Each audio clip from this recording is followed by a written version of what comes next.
Mesdames et messieurs, bonjour et bienvenue dans cette nouvelle revue de presse du vendredi 25 avril 2025.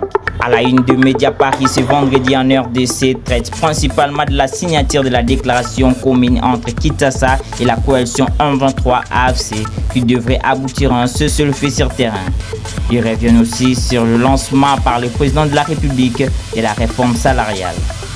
Contre toute attente, c'est à Doha, sous l'égide discrète du Qatar, que la RDC et la coalition rebelle AFC M23 ont scellé un accord historique mercredi après l'échec de médiation de Nairobi et Luanda, rapporte Econews.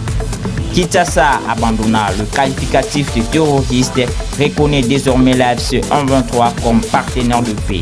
Lors d'une déclaration conjointe ouvrant la voie à un cessez-le-feu dans l'est de la RDC déchirée, fait remarquer les tri hebdomadaires. Alors que donc on voyait déjà un échec et une impasse pour la discussion directe de Doha à cause de l'intransigeance de la délégation du gouvernement congolais qui aurait refusé d'accéder à certaines revendications de la délégation de AFC M23 dans la libération de 700 personnes détenues par Kinshasa, commente les quotidiens.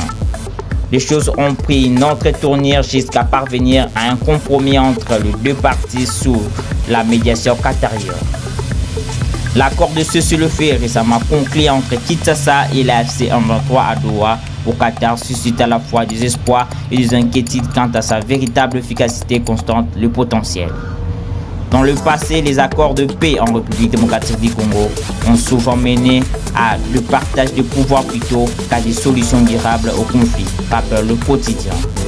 Mais Kinshasa est appelé à rester vigilant car on peut faire confiance à un terroriste dont l'une des caractéristiques est le non-respect de la parole, conseille la tempête de tropique.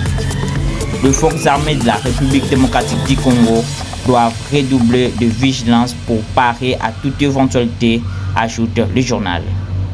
Africa News revient sur les incohérences du régime à travers les déclarations de Thierry Mossompoué et du député de l'IDPS Toby Kayumbi qui ont tendance à semer le trouble dans les esprits. Alors que des commentaires vont dans tous les sens, le ministre Mouyaya précise que cette annonce traduisant une volonté commune de deux parties en vue de conclure une trêve pour un cessez-le-feu effectif dans l'est de la RDC et la suite logique d'un processus qui a débuté bien longtemps, explique Ouragan.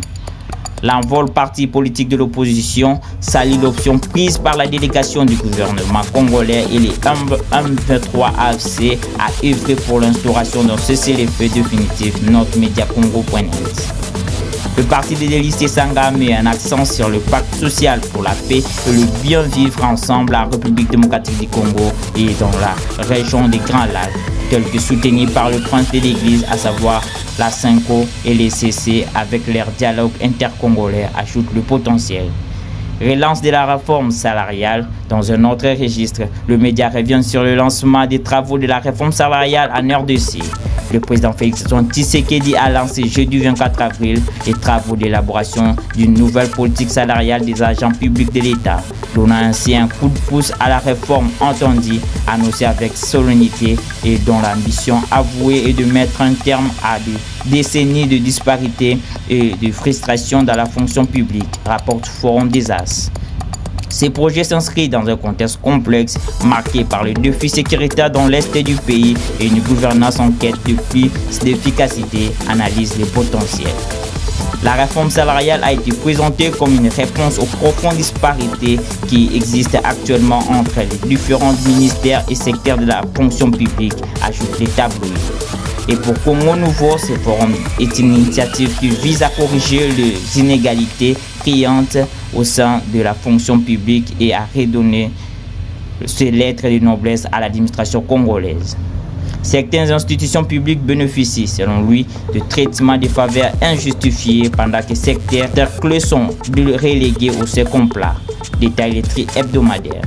Pour sa part, ajoute Africa News, le ministre en charge de la fonction publique, Jean-Pierre Liao, initiateur de cette grande réforme, a pratiquement peint le tableau sombre et malheureux qui représente l'actuelle politique salariale caractérisée par beaucoup d'injustices, de disparités, d'écarts salariaux, d'inclusion, de fractures sociales, d'incertitudes et de manque de lisibilité d'avenir.